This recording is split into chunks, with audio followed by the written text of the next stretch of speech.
point, it's my pleasure to introduce Assemblyman Kevin Kiley. Since 2016, he's been the Assemblyman representing District 6, which is the northeast Sacramento suburbs. I used to live up there in Citrus Heights. Oh, yeah? It's a beautiful area, yeah. He was reelected to state assembly this last time with the highest vote total for any Republican in California history. Very cool. He grew up as a local kid. He graduated as the valedictorian from Granite Bay High School. Then he went on to get his undergrad at Harvard, earned a teaching credential at Loyola, which is kind of interesting, and then he taught inner city high school kids for a while before he went and got his JD at law and became a lawyer. That's when he came back home and decided to run for assembly. He's the only 100% citizen-funded California legislator out there. Very cool. He refuses all funding from special interests. Today he's going to tell us about a book he's authored called Recall NEWSOM, The Case Against America's Most Corrupt Governor. And I have read this book, and I can tell you it is very enlightening about what goes on in Sacramento. It's scary, and I'd advise you all to take a look at that book and read through it. He has a blog that he puts out. You can subscribe to it at capitalquagmire.com, and he puts out a lot of interesting information there. So at this point, it's my pleasure to introduce Assemblyman Kiley. And thank you for welcoming me with such beautiful weather here in San Jose. I got to tell you, I've been on the road campaigning for the recall for the last couple weeks, and we've had perfect weather at every stop. I think it's a sign that this thing's going to happen. But I just want to thank you for this opportunity to visit with you and to thank you for being part of the greatest citizens movement in California history. I mean, who here has signed the recall? Anyone by chance? Mic closer. Can everyone hear me? Is that good? Here? Better? No, more. Hello? Testing? Yes? All right. If I start to, the volume goes too low, just yell at me and I'll correct myself. Anyone collect signatures for the recall? I saw some petitions out there. Beautiful.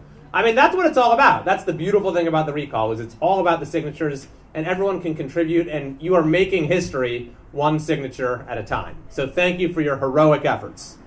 And there's one other person I want to thank. And, as you just heard, I represent a district a little east of Sacramento. And one of my constituents happens to be the guy on the cover of this book. I'm his assemblyman. I don't think I got his vote in the last election, though. But I do want to thank him, my constituent, Gavin Newsom. And you might ask, well, wait a minute. He's ruining a lot of our lives. He's ruining our state. He's brought the sort of long-term decline of California to this total free fall over the last year. Why exactly are we thanking him? I do think there is one thing to thank him for. And that is he has made it so clear for the world to see everything that is wrong with California. I mean, he's taken blaring neon lights, put them on the state capitol, and said, this year, this is the problem. He's taken every perversity of our state's politics and put it on steroids during what I believe to be the single worst response to COVID-19 in the United States, if not the larger Western world. I think it was Jerry Brown's press secretary. Do we remember Jerry Brown? Seems like, how could you forget? I think it was his press secretary who put it best. He said, when history called, Newsom flopped. But he did more than just flop. You know, it wasn't just a failure of political leadership. If this were just a failure of leadership, maybe the recall wouldn't have the momentum that it does. What we've witnessed is an abuse of the public trust. An abuse of the public trust unlike anything we've ever seen in this state. This governor has taken extraordinary emergency powers and abused them for personal political gain. He's taken all of our shared sacrifice, so much sacrifice, and cashed it in for self-promotion. And that happens to be the first of 8 adjectives I use to describe Gavin Newsom. And his worst in the nation COVID-19 response is self-promotional. 8 adjectives, each has its own chapter. You could probably think of some others that might be coming to your mind right now. But self-promotional. I mean, does anyone doubt that Gavin Newsom used the arrival of the coronavirus on our shores to launch his presidential campaign? If you remember back to March, last March, I know it's hard to believe we have another March around the corner. If you remember these press conferences that Gavin Newsom held, I mean, they were must-see TV, weren't they? Or at least he thought they were. They'd be breathlessly advertised on his social media in all caps. Tune in, social media, tune in, coronavirus briefing today at noon. There would be press advisories he'd put out that would tease major announcement coming, and then it turned out to be something like a stay-at-home order.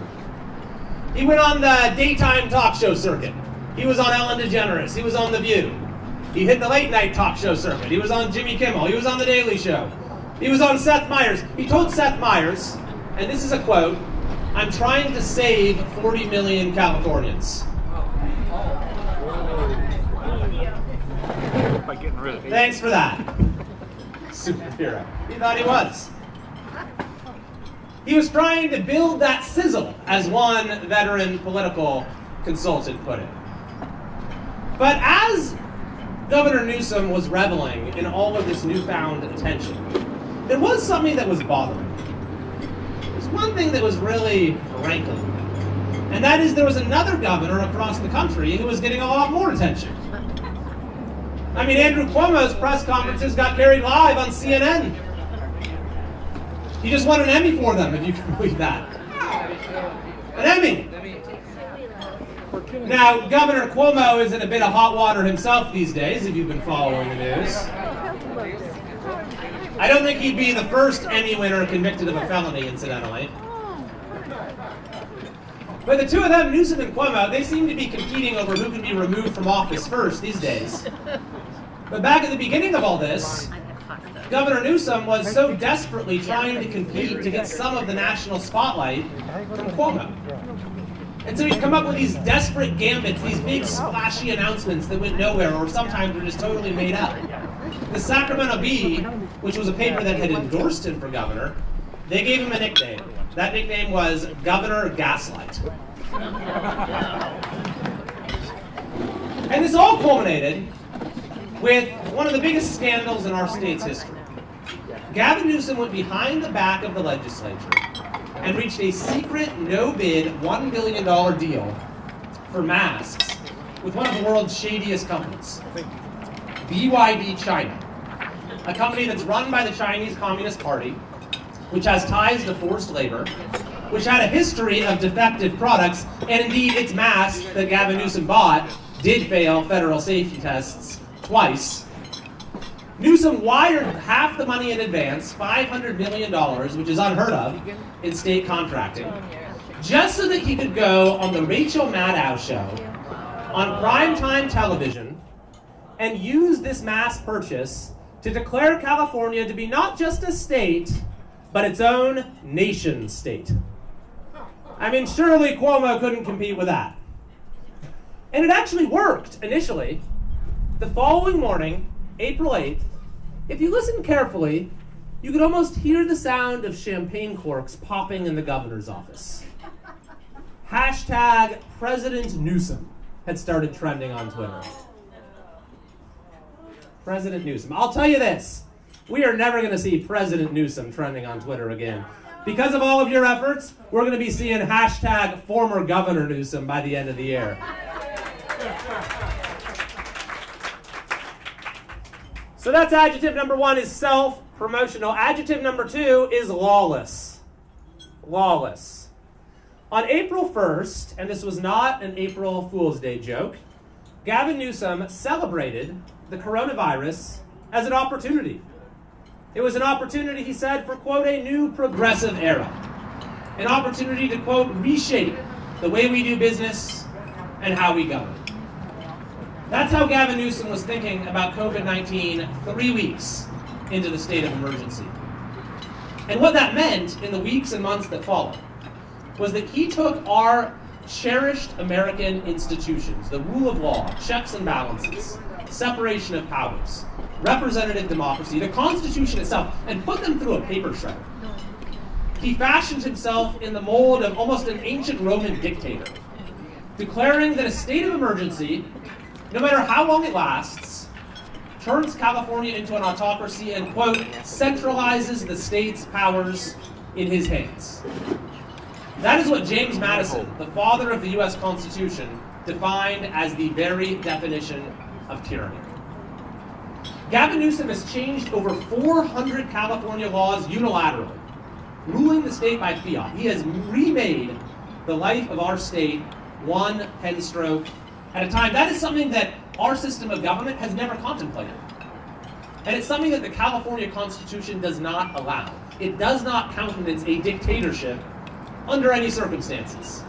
That's why myself and Assemblyman James Gallagher took Gavin Newsom to court, and that's why we won, with the court finding he's violated our Constitution on many occasions.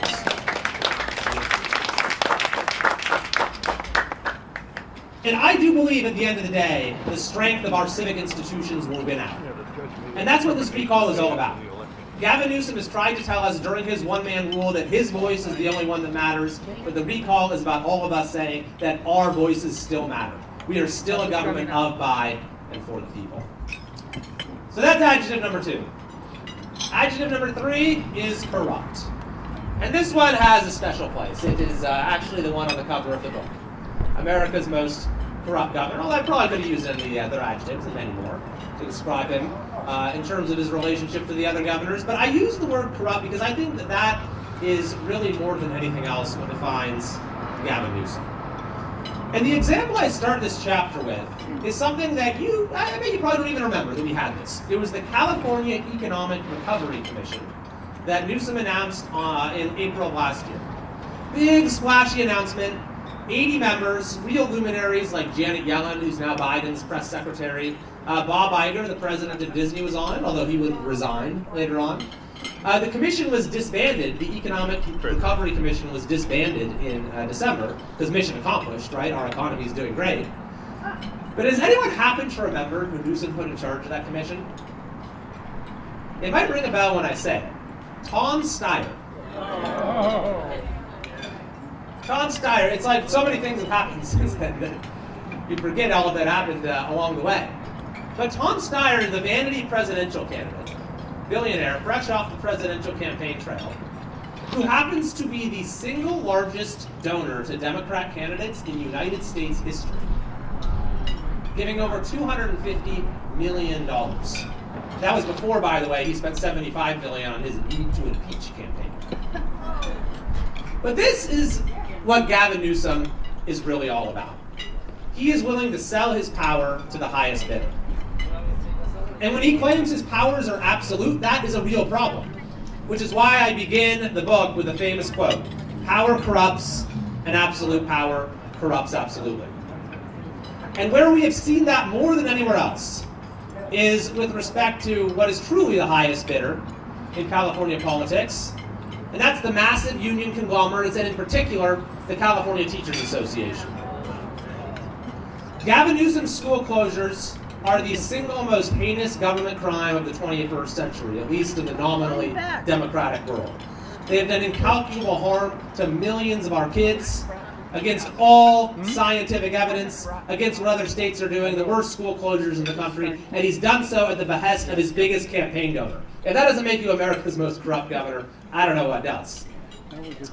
But I will say, on a note of optimism, you know, I've been so worried about the effects of all of this on our kids in so many ways, and one of them is that they'll come to see, you know, all of this is just the way things are supposed to be.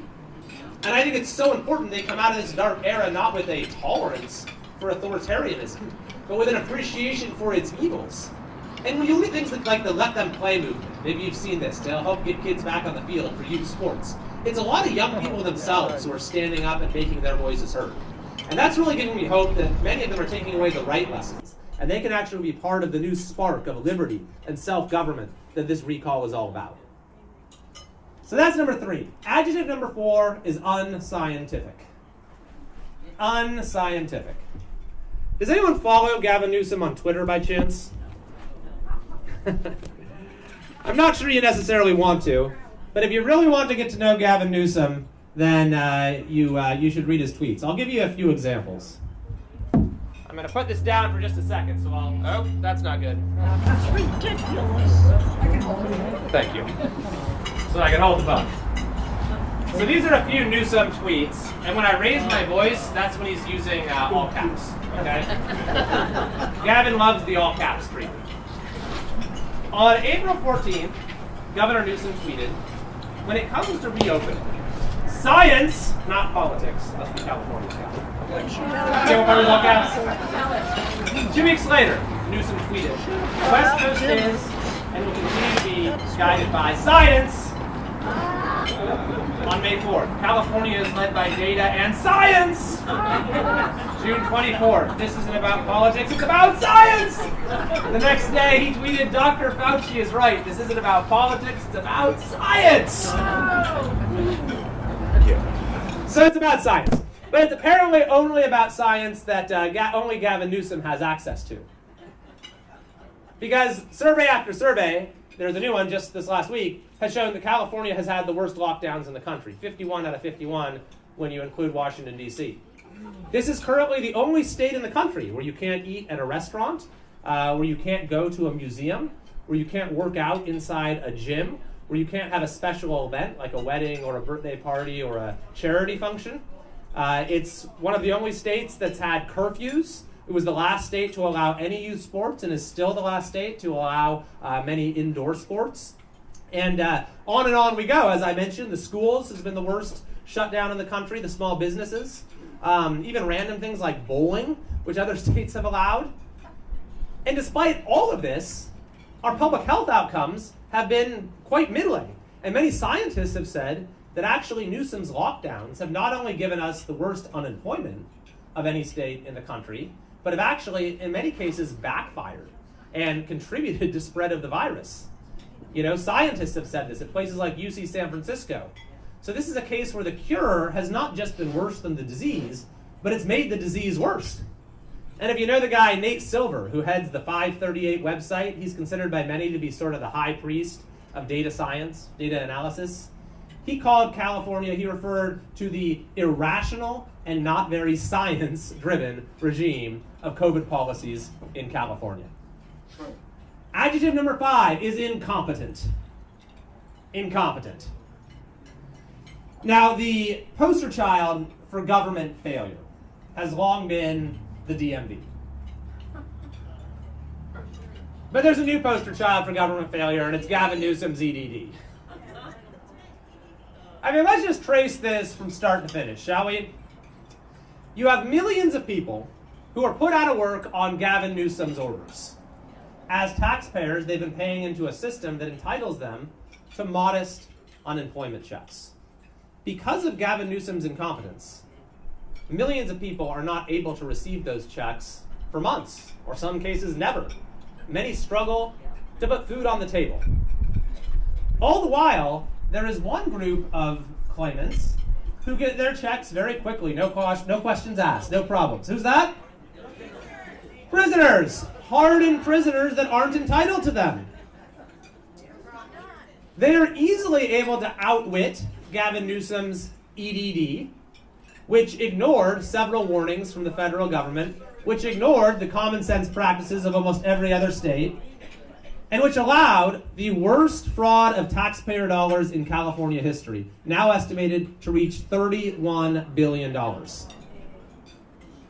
And you might say, what a colossal waste. What a waste. But it's actually, if only it were a waste. It'd be better if it were a waste. The money isn't vanishing into thin air. Remember, it's going to criminals. And district attorneys are now reporting that some of it is being used by street gangs to buy weapons with which to terrorize our communities. Wow. That is the price of Gavin Newsom's incompetence.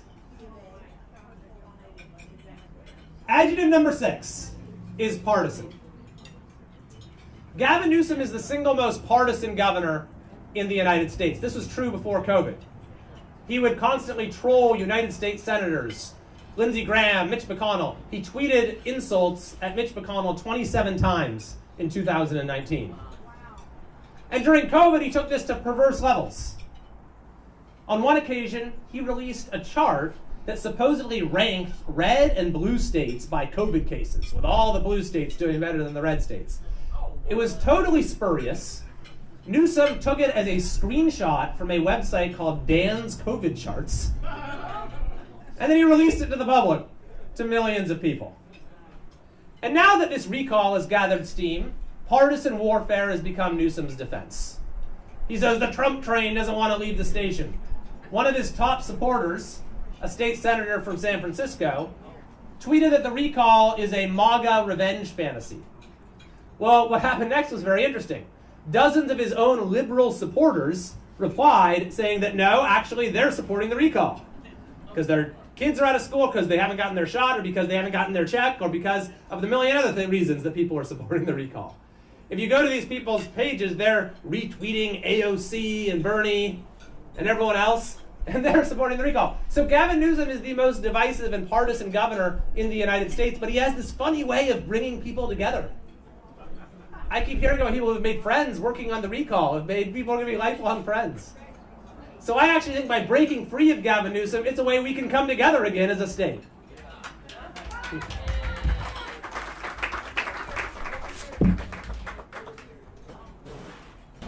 I'll give you a few more Gavin Newsom tweets, if you can handle it. I know we're eating, so I'll be... Adjective number 7 is hypocritical. This one kind of explains itself. So they all kind of explain themselves, but hypocritical. After Gavin Newsom announced the mask mandate, here's what he tweeted. Don't be selfish, wear a mask. He tweeted it again. Don't be selfish, wear a mask. On 17 occasions, he used all caps to tweet, wear a mask, or wear your mask, or wear period, mask, period. He tweeted, be kind, wear a mask. He tweeted, be smart, wear a mask.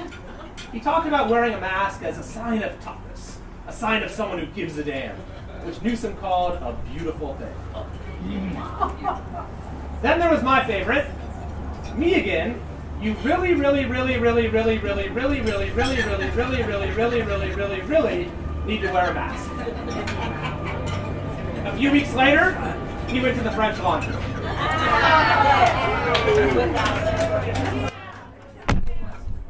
And the French Laundry only scratches the surface of Newsom's hypocrisy. We know he's been sending his kids to private school. And it only scratches the surface of the hypocrisy of our capital, our entire political class. I mentioned the DMV. Did you know there's a secret DMV office across the street from the Capitol that only legislators get to use? I've heard the service is very good. You're in and you're out seamlessly. I actually introduced a bill to shut down that secret DMV, and you can guess how that went over. But we have a political class that has created one set of rules for itself, exempting itself to the consequences of the failed policies that it imposes on everyone else. That's why the French Laundry is not just a lapse in judgment by this governor, but it's a parable for the decline of modern California. And the 8th and final adjective is neglectful. Neglectful. And by that I mean that as Gavin Newsom to this day boasts about being the, quote, first governor to impose a stay-at-home order, he's been the last on just about all other facets of a public health response. When it comes to protecting vulnerable populations, when it came to ramping up testing, of course, when it came to the botched vaccine rollout, and when it came to our healthcare workers. You might remember something called the California Health Corps. You know, this big splashy announcement back in April where doctors, nurses, and other medical professionals who are out of the workforce because they were retired or for some other reason were encouraged to sign up to help out. 94,000 Californians stepped forward and said, we want to help. We want to help our state get through this. 94,000. Any guesses as to how many of those 94,000 Gavin Newsom had actually utilized as of the last stay-at-home order in December? Zero. We hear 2,000. Any other guesses? So zero is closer, but let's give the guy some credit. It's 21. 21, not 21,000, 21. And because of all of these failures, all of this neglect, even though we've had the most severe lockdowns in the country, not too long ago we saw headlines like in the San Francisco Chronicle that said California has the nation's biggest COVID surge, by a big margin. And it's the same thing we've grown used to as Californians for so long, as we've paid the highest taxes while driving over the deepest potholes. We sacrifice the most and get the least in return. This state's problems were boiling over long before COVID. We've had the worst homeless of any state by far, the most poverty, just about the highest inequality and worst outcomes in our public schools, just about the worst infrastructure, the roads as well as the bridges and water infrastructure. There was a survey before COVID that showed 54% of Californians, 53% of Californians are thinking of leaving.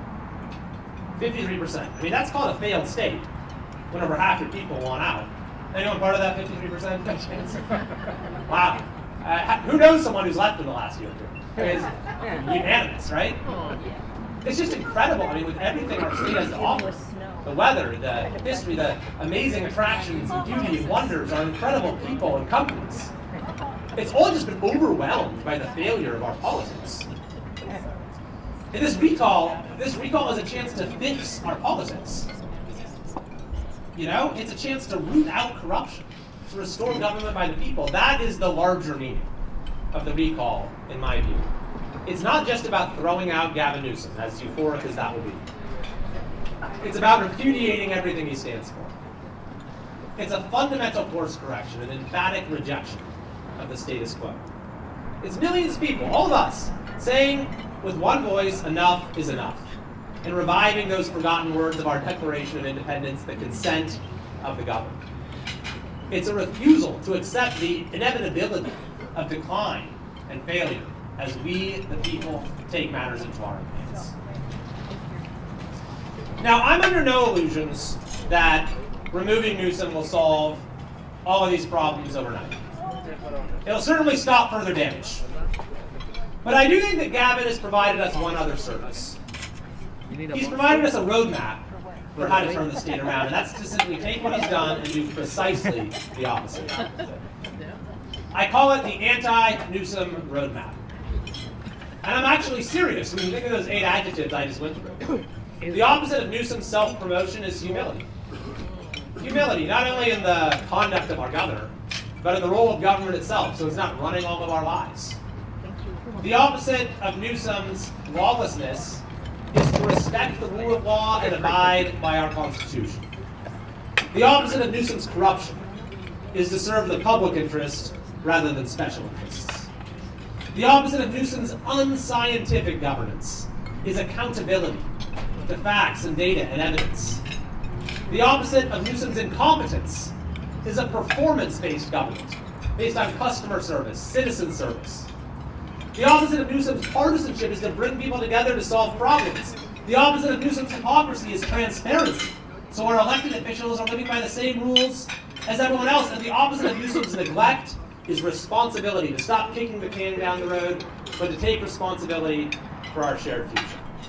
So in closing, I'm often asked, and this has become a major talking point of the other side, why do we need to have a recall when we have an election coming up in 2022? And the first answer, of course, is we can't allow Gavin Newsom 2 more years to abuse the public trust, run our state into the ground. But actually, the timing works out really well. And here's why. Because if the recall is successful, then any legislators and other politicians who haven't gotten the message that the era of corruption is over, they'll have a chance to face voters the following year themselves. And the people of California can weigh in again and cement the recall's goals. So that this extraordinary movement, the greatest citizens movement in California history, isn't a one-off event, but has lasting significance. It reshuffles the whole stacked deck of our political system. It sets us on a whole new course. And if that happens, I don't think there's anything we can't achieve. I mean, California can start leading the nation, not in homelessness, poverty, and inequality, but in the right ways. Reclaim the things we've always stood for. Opportunity, innovation, daring, risk-taking, upward mobility, and maybe most of all, the right of a free people to govern ourselves. I happen to think California is worth fighting for. I know everyone here does as well. It's an honor to be in the fight with you. So thank you very much. Let's recall this governor.